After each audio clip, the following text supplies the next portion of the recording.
ان کے سارے کپڑے کیچڑ سے بھرے ہوئے تھے اور ان کے بال بھی کیچڑ سے اٹے ہوئے تھے۔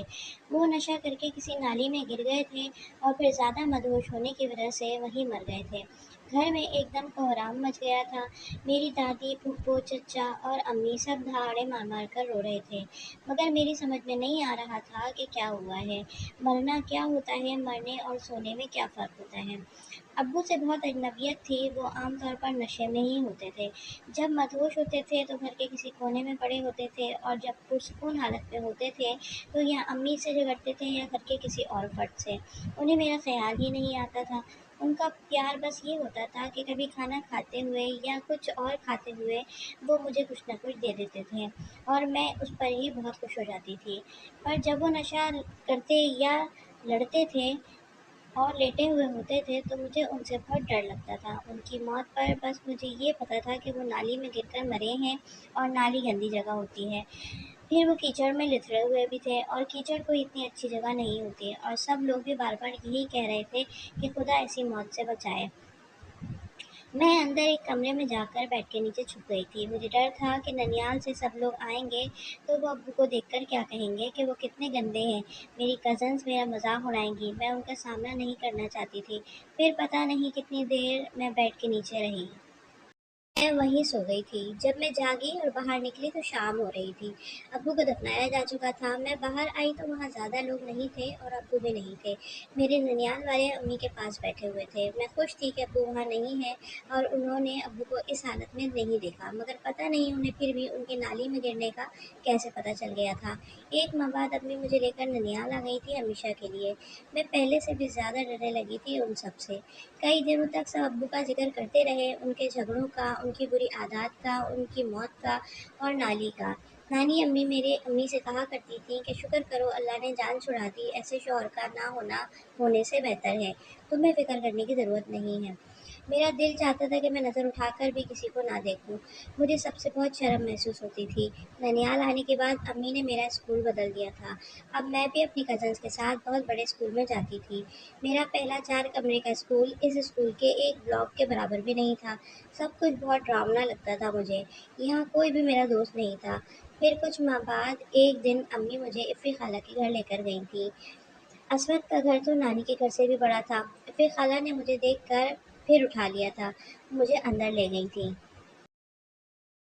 پھر انہوں نے اسود کو آواز دی تھی۔ میں ڈرائنگ روم میں آ کر اور بھی حیران ہوئی تھی۔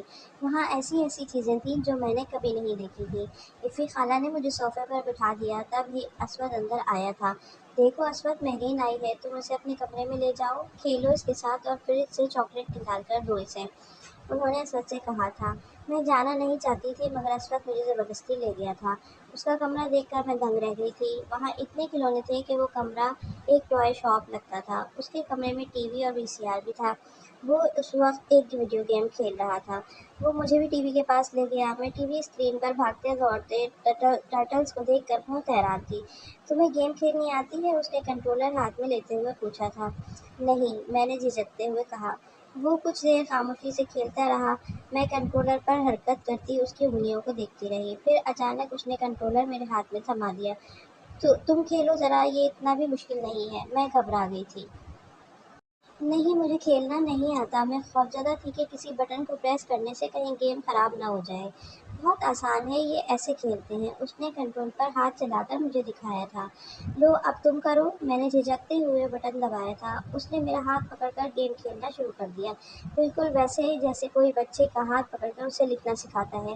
کچھ دیر تک میں ڈری رہی، مگر وہ بڑی مہارت سے میرا ہاتھ پکڑ کر بٹنوں کو آگے پیچھے کرتا رہا۔ اسکرین پر نمبر بڑھ رہے تھے۔ میں مسکرانے لگی تھی۔ شاید بہت عرصے کے بعد میں تب مسکرائی تھی۔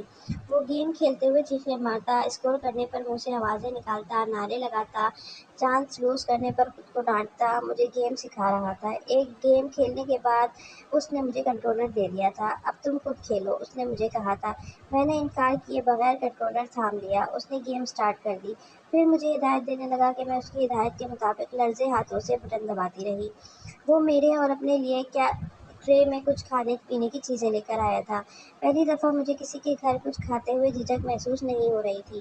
میں اس سے باتیں کرتی رہی، بیکار بے معنی باتیں، مگر وہ اسی طرح سنتا رہا جیسے وہ بہت کمال کی گفتگو تھی۔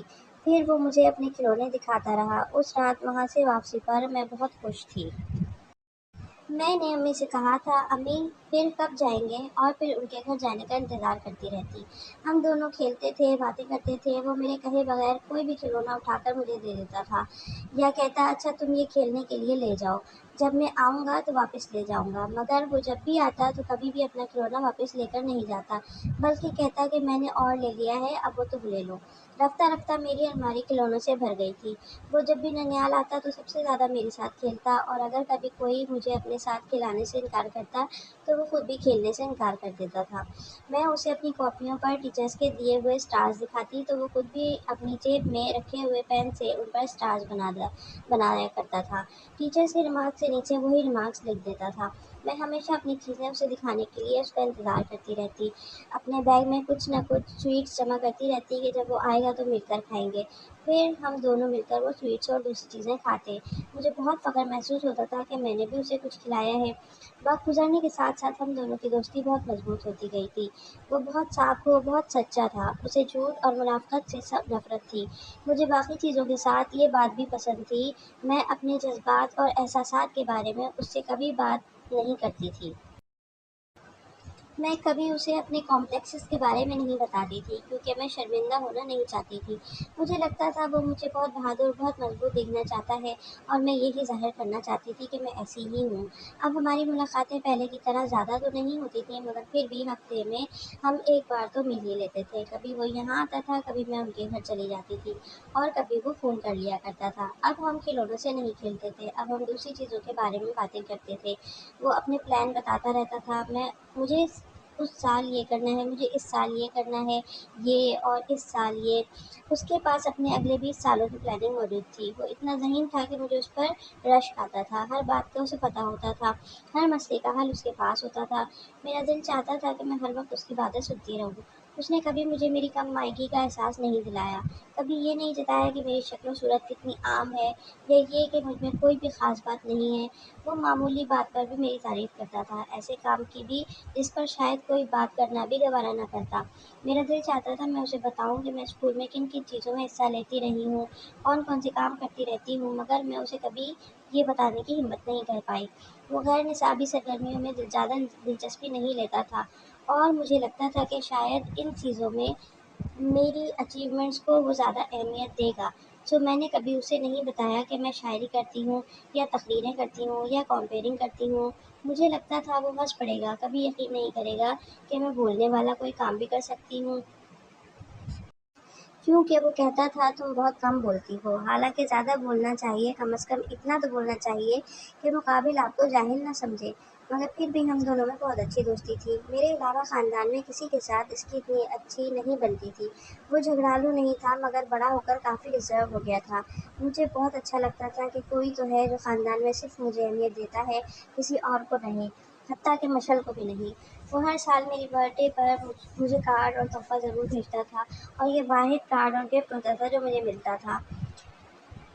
میں نے بھی ان تحفے میں ملے ہوئے پرفیومز یا دوسری چیزوں کو استعمال نہیں کیا۔ مجھے ڈر لگتا تھا کہ کہیں وہ ختم نہ ہو جائیں، اور میں انہیں ہمیشہ پاس رکھنا چاہتی تھی۔